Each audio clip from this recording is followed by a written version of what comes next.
যে সাম্প্রদায়িক উস্কানি দিয়ে একটা গাছকে নিধন করা যায়। এত বছর শুনেছি সাম্প্রদায়িক উস্কানি দিয়ে মানুষকে মব জাস্টিস করে তাকে বিভিন্নভাবে হেনস্থা করা যায়, তাকে হত্যা করা যায়, তাকে নিপীড়ন করা যায়।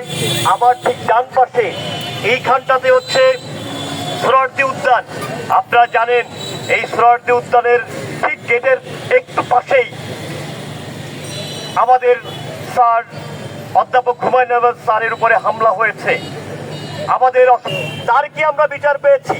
আমরা একটা নতুন বক্তব্যের কি সোহরাওয়ার্দী উদ্যানকে রক্ষা করার জন্য কোন ইনিশিয়েটিভ নিয়েছে, কোন দায়িত্বশীল ভূমিকা নিয়েছে?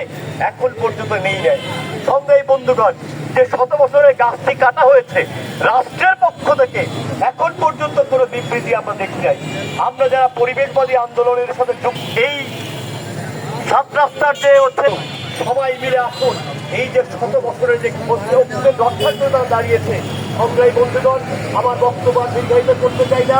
একজন রাজনৈতিক কর্মী হিসাবে আপনাকে বলতে চাই, বাংলাদেশের যদি রাজনীতি করতে হয় কোন নাগরিককে, তাহলে পরিবেশ রক্ষার পক্ষে ছাড়া কারো কোনো বিকল্প নাই। সেই রক্ষার আন্দোলনে আমরা সামিল হই। সবাইকে আমাদের